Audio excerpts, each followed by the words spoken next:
This podcast is proud to be part of the TalkSport Fan Network. TalkSport. Powered by fans. This episode is proud to be sponsored by Now, where you can stream Sky Sports flexibly. Catch the biggest games this season how you want, when you want. The football season is back, and you can keep up with all the action on Sky Sports with a Now membership. Whether you're perched on the edge of your sofa or hiding behind it, you can capture more of the drama this season with Now. The heat of the moment, the 90th minute winner, that last-ditch tackle, the pride on the line, and the best bit, you can dip in for the derby or stay for the season. With a Now month membership, you can stream all Sky Sports channels flexibly. No fuss. Go to nowtv.com to find out more about sports memberships. 18 plus, UK only. Minimum speed 2.5 megabits per second. Live scheduling may be subject to change. Full terms apply.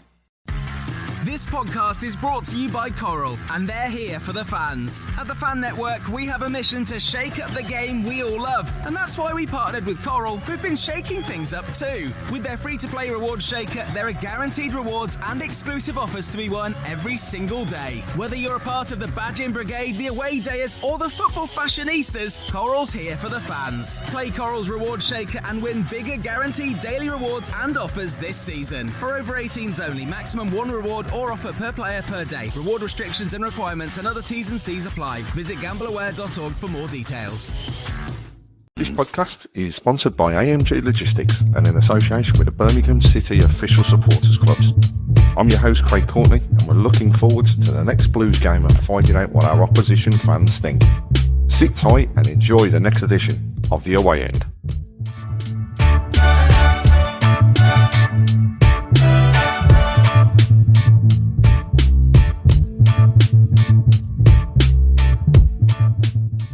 Hi, we're back. International break. It's over again, which is great, and we get back to the proper football. I want to start off by saying, congratulations, England. Qualified for the World Cup. Couple of games to go. Sounds fantastic. Well done to all the players that have been involved in that. And let's look forward now to getting up at silly o'clock in the morning to watch football from America in July of next year. But Birmingham come into this weekend looking for a fresh start. They're looking to maintain their unbeaten run at home, currently sitting at 29 games. So let's bring on number 30, or should I say, fingers crossed. Prior to the break, the Blues earned a hard-earned draw at Wrexham. A first half to say, a game of two halves to say really, is the best way to describe it. First half, underrated, didn't play very well, didn't come out fighting. Second half, took less than 60 seconds to equalise, and then really dominated that second part of the game, which was great to see, because it was Birmingham of old. It's Birmingham that we've missed. However, we do come into this weekend's game against a Hull team that beat Sheffield United. Some people will say, that's not hard in the league at the moment. However, they are. You still got to beat them. So a 1-0 win sees them coming into the game with a decent run of form prior to this game. We're joined this evening by Nathaniel from the Hull and Back podcast. So thank you very much indeed for joining us on the Away End. Tell us a little bit, first of all, about the podcast, and then tell us about Hull and what we can expect. Well, thank you for having me on. It's been a while since I've done one of these, but these are always fun. How old is a podcast now? I think, it's the same with my, I don't use the calendar app. I just use the football results. I look in the future to see what remember what the day is. And I remember everything from how long ago COVID was, but not really how long ago the League One season we had 5 years ago. So I think we must be approaching 5 years. I've been on it for 4. I think the first episode I did was about Euro 2021. I'm the host, but a sort of Ant, who I think you may have spoken to. Yep. He's sort of not our boss really, but he's the brains behind it all. And we do an episode every Sunday night. So we'll be doing one to review the match in a few days. and we just talk about everything Hull City, and we like to think that we have a nice balance between there's two of us who are sort of in the know. Yeah. Joe knows everything about the academy, and Will, actually, he's in the press box during the match. And then I just chat a load of nonsense, really. I try and It's a good balance then. That's what you're trying to say. Exactly, yes. Oh, excellent. So, we're coming into the game with two teams, next to each other in the league, same amount of points. I think only goal difference separating us. So, yes, you've come off the back of a 1-0 win against Sheffield United. But what can we expect from Hull this season? And what are your strengths and weaknesses? Because I know the games we've played against each other have always been tight. When I look at the last 5, it's again, 1 win for Birmingham, 2 losses, 2 draws. But the last game at St Andrews at Knighthead Park was back in March 2024, was a 1-1 draw. Prior to that, they were all very close games. We don't see ones where there's lots of goals scored. Overall, though, the record as well is just ridiculously tight. So at the moment, it's Birmingham won 28, drawn 22, lost 25. So there's hardly anything to separate us.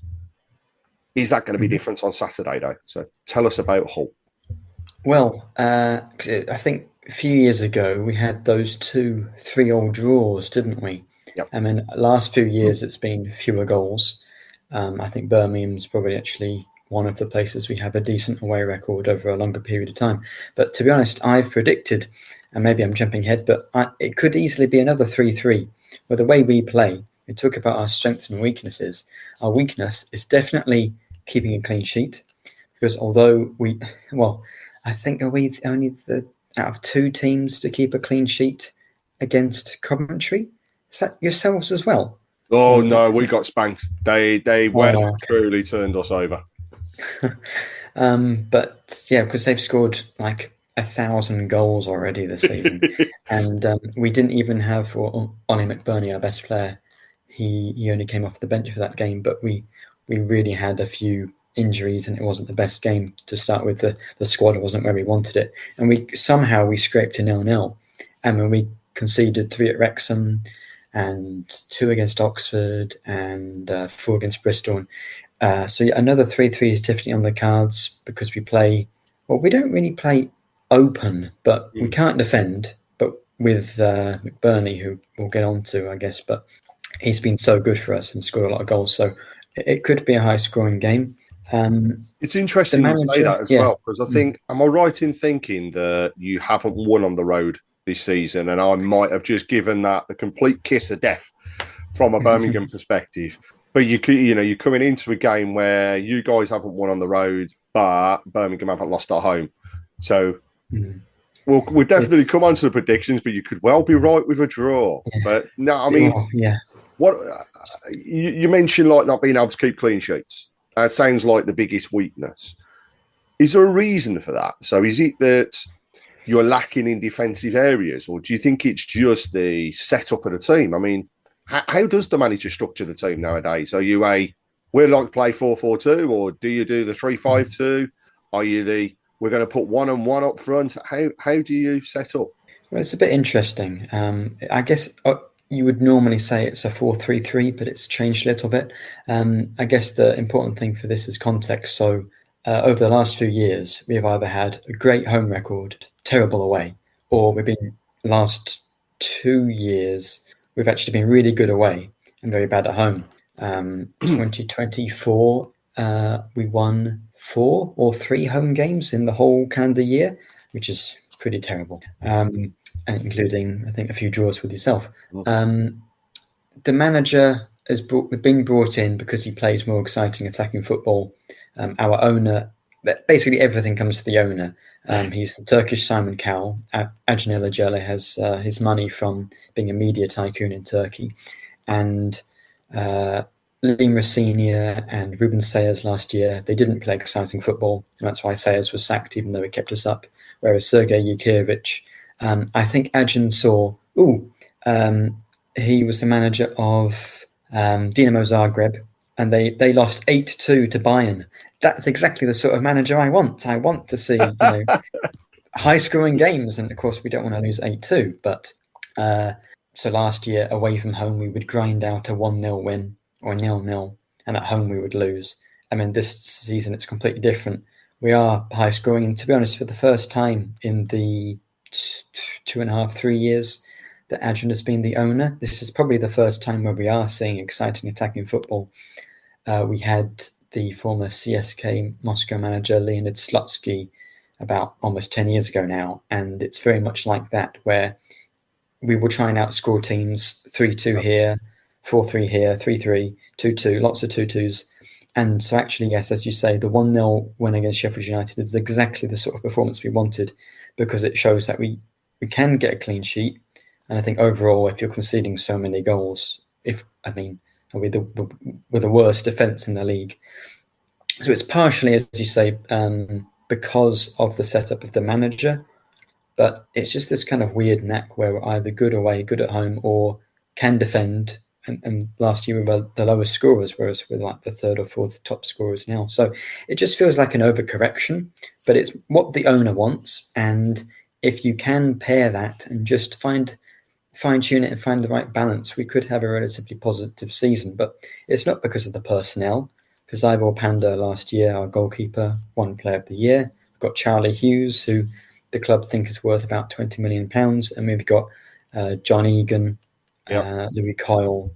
Ryan Giles isn't great at defending. He's a good fullback, but most of the defence is the same as last year. So I think it's individual errors. And I think also Charlie Hughes and Ivor Pandor, they were really good last year, but they maybe had their heads turned slightly because of the speculation in the summer. But we've got over that. We've had a few international breaks, and we can now win dirty, if you like, with that clean sheet and a great important penalty save from Panda in the last few minutes against Sheffield United. So hopefully that's a turning point.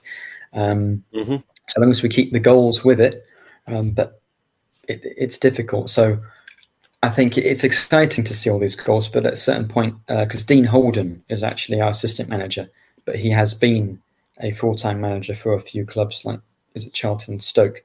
So at times I do think, well, if Jurkiewicz keeps losing these games 4-2, 4-3, we will just sack him and bring Dean Holden in, or promote him from assistant manager to sort of steady the ship. But maybe he's steadied the ship himself. We'll see.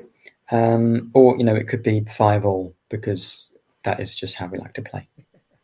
We like those types of games. And I've got to say, there's nothing better than a high-scoring game. But I do like those, like you say, dirty 1-0 wins. You're just scraping over the line, but you've got enough overall to actually say. It's every game we won last year. It was a right exactly, yeah. And those last 20 minutes, like we won at Sheffield United, we won at Sunderland, and that Sunderland one we were hanging on for grim death. It was not a fun year last year. But isn't that the fun of being a football fan, though? Because it is boring when you're sitting there and things are just going right all the time. And I'm saying that as a fan that watched my team go unbeaten at home last season, set new records in the league with, both points and the most amount of wins. But at the times you were thinking, oh, God, really? Each win Can you just give us something, maybe. But I mean, this season totally different. Chrissy Davis is still, learning his trade. Really, this is still, and I think people do forget about this. This is still only his second season as a full-time manager, so he is learning. He has never managed at this particular level. So last season, get us up. That was his challenge.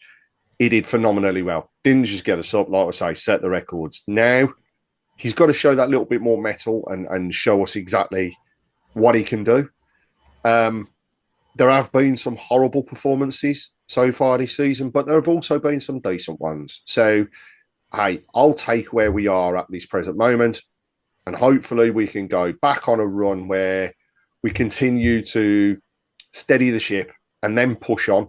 There's no reason, and this league is so open I still don't believe there's a team that's going to run away with it. I think it could be really, really close right up until we get towards the end of the season as well. So it's going to be an interesting one. But you've covered there, I think, a few of the weaknesses that are within the team, especially across the defensive side of things. You've also mentioned about now having that bit of a flow that's scoring the goals. What do you think that has caused or has brought to the team, and where's it coming from? I've heard you mention McBurney a couple of times now, so I'm guessing you're going to go, he's our playmaker, this is what happens, this is what he does.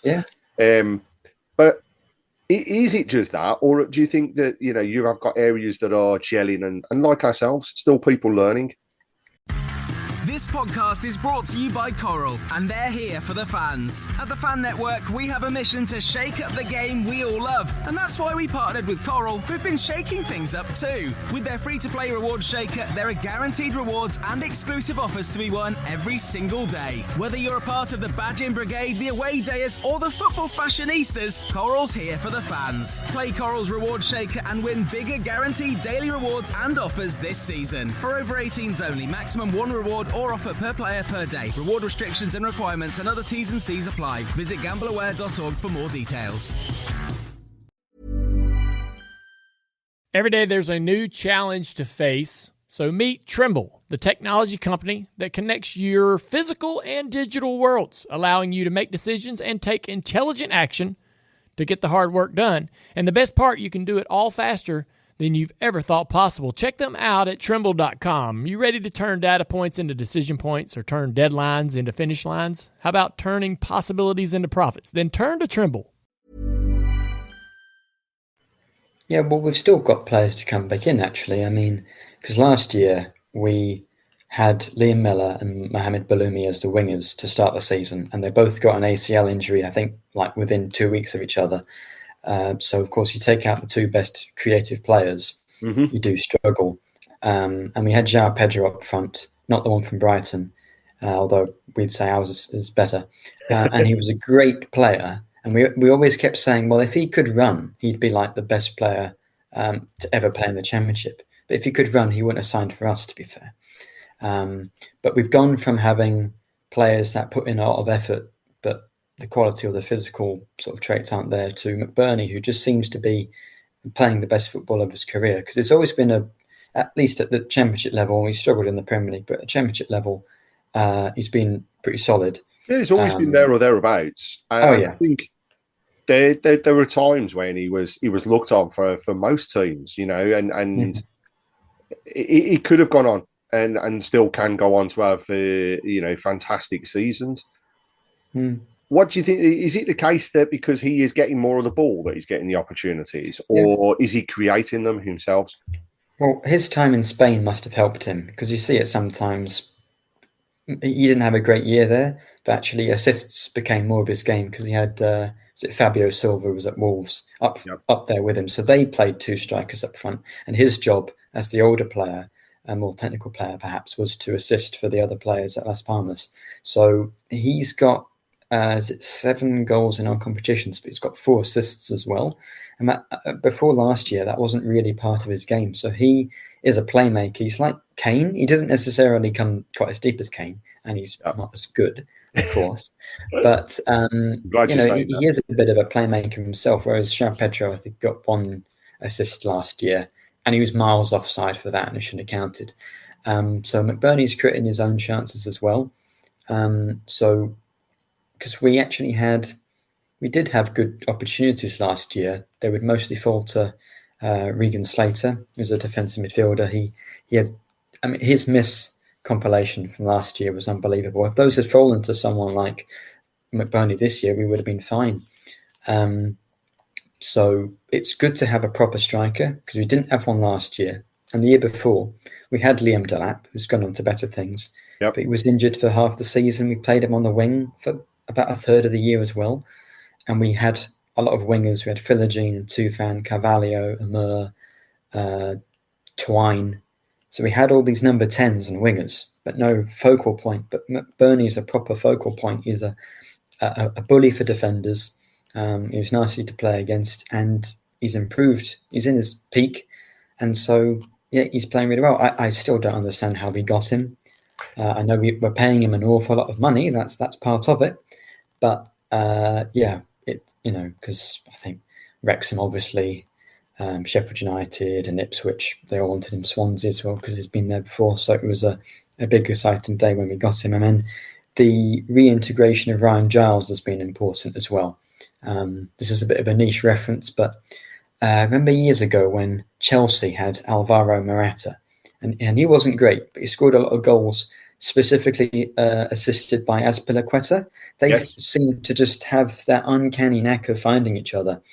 And Giles is like that with McBurney. So McBurney's won Player of the Month, and the video Hull put out on Instagram was Ryan Giles presenting the trophy to McBurney because he's assisted him for 5 of his 6 league goals this season. So because Giles probably a better wing back. We signed him for a lot of money from Middlesbrough.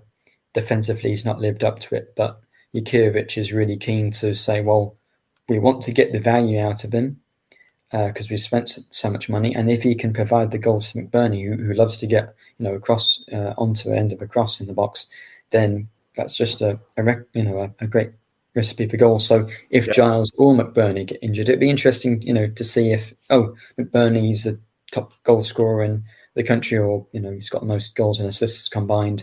That's awesome. It would be interesting for people to say, but Ryan Giles is injured, so McBurney stopped scoring. Well, that's interesting, but that will happen. So the way to neutralise McBurney is to neutralise Ryan Giles. It was actually Kyle who got the assist for the Sheffield United goal.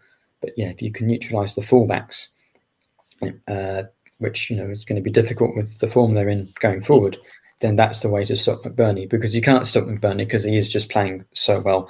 It won't continue for the whole year. I don't see him scoring 30 goals, but it's just so nice to actually have a proper striker, because we haven't really had one other than in League One since Fraser Campbell did a job for us. And then Abel Hernandez was injured most of the time after we've come down from the Premier League. So it's really the best striker we've had in going on 7-8 years.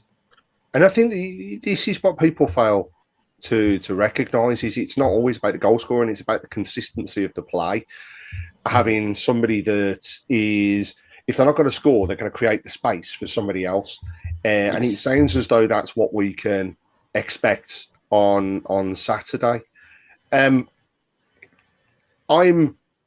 in a position where at the moment I'm thinking to myself, we've got a guy that's on fire up front, a person giving him the ball and making sure they're creating opportunities, and we've got a defence that has looked weak through injuries, and I think not Chris Davies hasn't necessarily, for me, seen his best 11 on the field yet, and we're not going to see that this weekend because of the injuries and the way that they continue to mount up. But as we have seen for the past 18 months, you cannot predict the Birmingham side that's going to be put out, because Chris Davies keeps his cards very close to his chest. And when it comes to injuries, some clubs are like, he's going to be out for weeks. He's not going to be back. He's done this. We don't hear that. We just hear, he's got an injury. He's got a niggle. He's going to be out for a short while. Now, a short while can be a week, 2 weeks, 2 months. We don't know. And so it's hard to predict what we will see on Saturday. I am hoping that we see a centre-half partnership back the way that it was, which was Clara and Neumann. Both right-footed, started the season, fresh pair together, but actually Clara was always backing Neumann up and vice versa. Neumann was in there and he'd head a brick if it was thrown at him. Clara's there with the heavy tackles, getting a foot in. This is I'm here. Now you're not going to get past me again type of player. Then we had the two, I suppose you could call them wing backs in a way, because they would bomb forwards. Now we've seen injuries in both of those areas. So Isaiah Samuel, again, slight doubts. We know that Ethan Laird is going to be out. We don't know what's going to happen with Cochrane. So we'll wait and see what the defence will be. Midfield, we've had a few juggles, but we have got phenomenal players. And on their day can be just unplayable. To think we got a winger from Sunderland that was very close to being their player of the season last year, but cannot get into a Premiership side and just come to us on loan. He's like, okay, this is good. You know, I quite like this.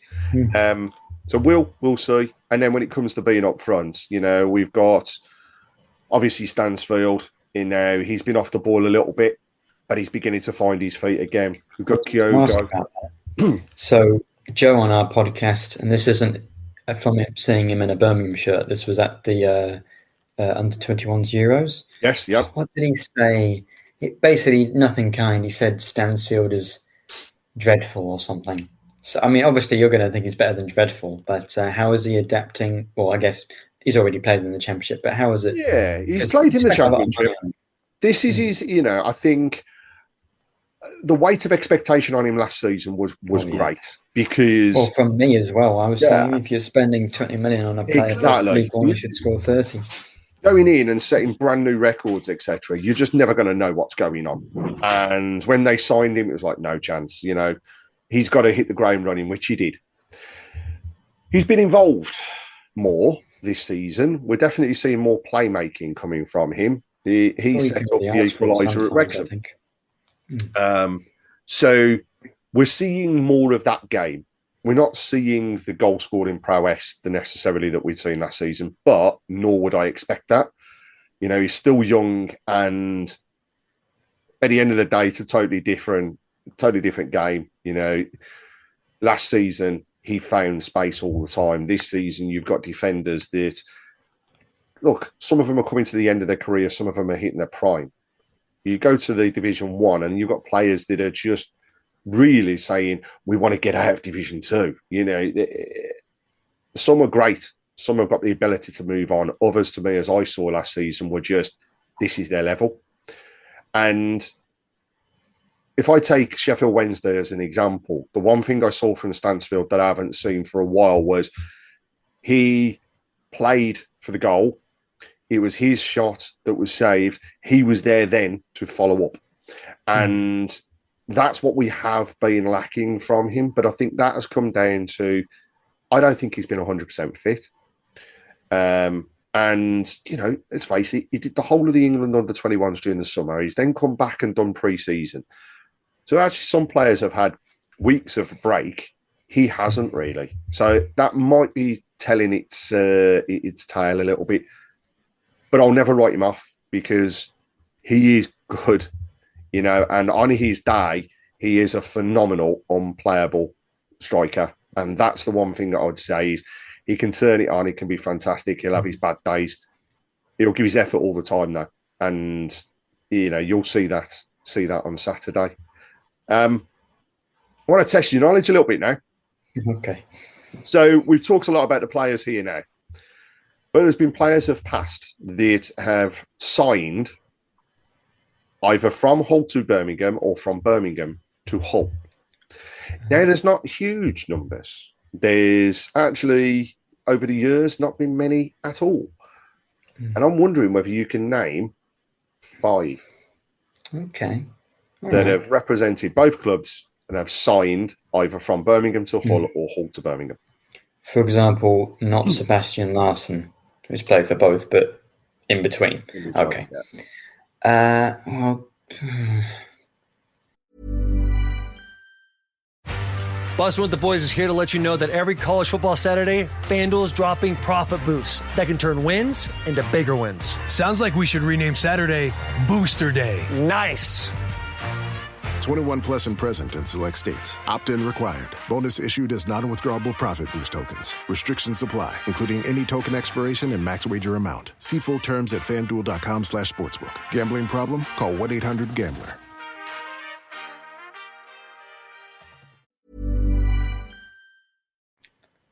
Again, John Terrell's on loan at Birmingham, so that doesn't count. Ryan Woods But John Terrell was on loan to Birmingham, but also did sign for us. So actually, he did come to you as a free, came to us actually as a free transfer.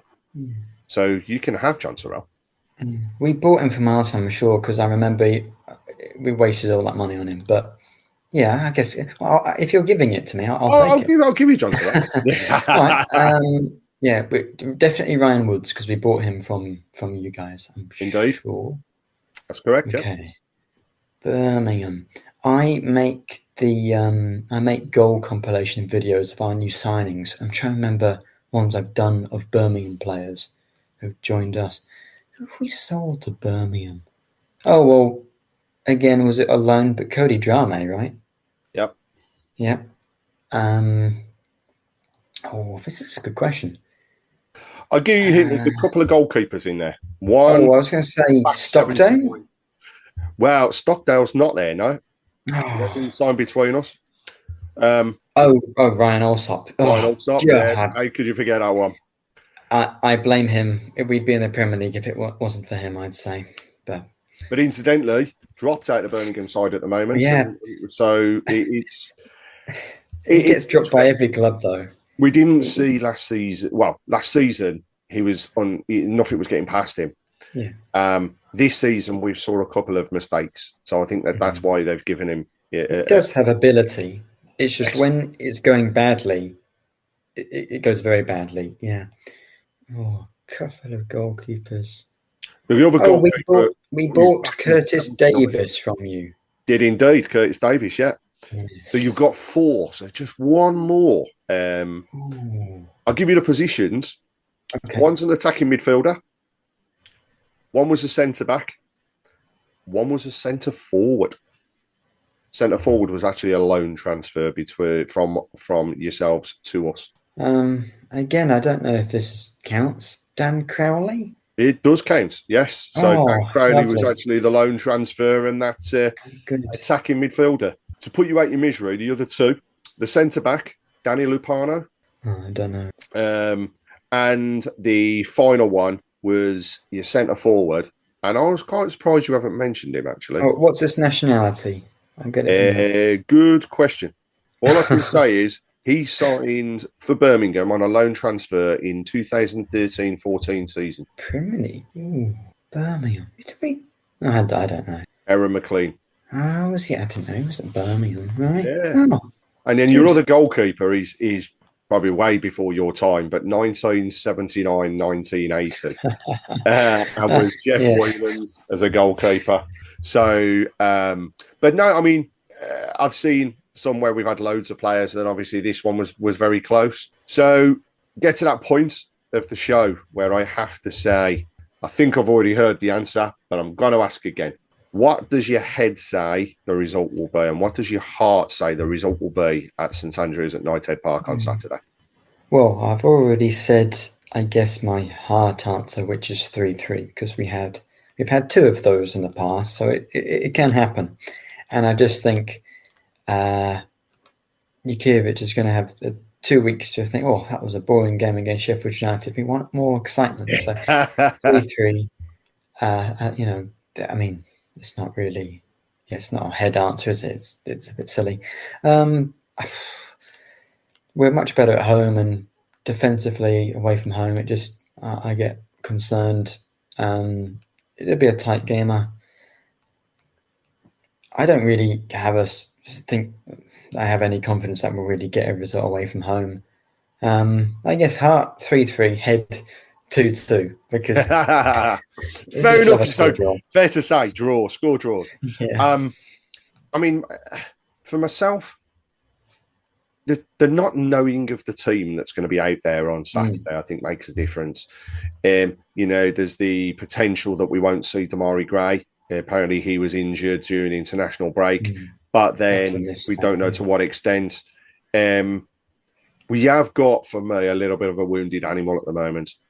So we haven't been playing well, but we've ground out results. And I think at some point or other, the tide's got to turn. Now, I don't think it's necessarily going to be a high-scoring game. In fact, my prediction earlier on was that I think it'd be just a 1-0. I really do think it'll be a tight game. After hearing what you're saying, I'm kind of changing my mind there now, because it's like, part of me's going, 1-0. But now I'm thinking, I think we're quite happy to park the bus against, we'll be doing it against Leicester, and we've done it against Southampton and Sheffield United. Against the big teams, the parachute payment teams, we're very happy to park the bus and grind that out. But we'll be thinking that, because we've spent a lot of money, but when you guys have spent money, but you're not a parachute payment team, neither are we. We probably think of ourselves in the same sort of category, like not as good as a Coventry, but a team that's giving it a go, I guess. Yeah, and I think we'll be there or thereabouts. So I think my heart says we'll get a 1-0. My head, now after hearing what you're saying, 3-1. There we go. Well, we'll go for goals. But we will not know, like I say, until the day and the team. What is going to be nice, though, is Saturday afternoon at 3:00. We've missed it. Birmingham fans, we've missed it. So it feels like a long glad time. It's back. International breaks, they drag, don't they? They do indeed. And at this point, I just want to say, Nathaniel, thank you very much for joining myself on the away end, which is sponsored by AMG Logistics and in association with the Birmingham City Official Supporters Clubs. For all details of joining the Official Supporters Club, please look out for details during the show and look at www.bcfcosc.com, looking for your nearest group. And of course, if you want to set up your own group, you can also do that via the same site. So thank you very much again for joining us. Here's to a great game on Saturday. Hope you enjoy. Are you travelling to Birmingham? I won't be. I'll be listening on the radio. Well, enjoy listening. Hopefully it's not too painful for you. But here's to a great game and have a great rest of the season, apart from Saturday when we meet and, of course, when we come to your place. So thanks a lot and keep right on.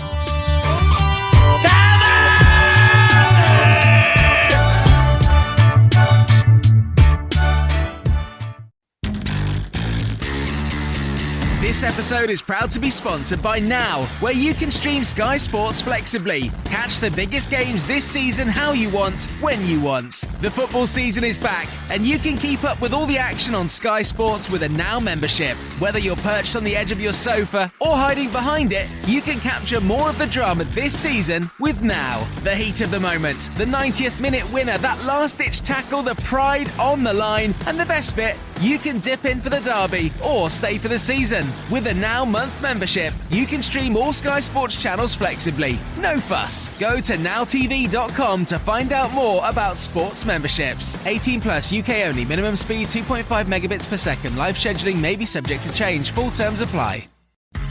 This podcast is brought to you by Coral, and they're here for the fans. At the Fan Network, we have a mission to shake up the game we all love, and that's why we partnered with Coral, who've been shaking things up too. With their free-to-play rewards shaker, there are guaranteed rewards and exclusive offers to be won every single day. Whether you're a part of the Badging Brigade, the Away Dayers, or the Football Fashionistas, Coral's here for the fans. Play Coral's rewards shaker and win bigger guaranteed daily rewards and offers this season. For over 18s only, maximum one reward or offer per player per day. Reward restrictions and requirements and other T's and C's apply. Visit gambleaware.org for more details. This podcast is proud to be part of the TalkSport Fan Network. TalkSport. Powered by fans.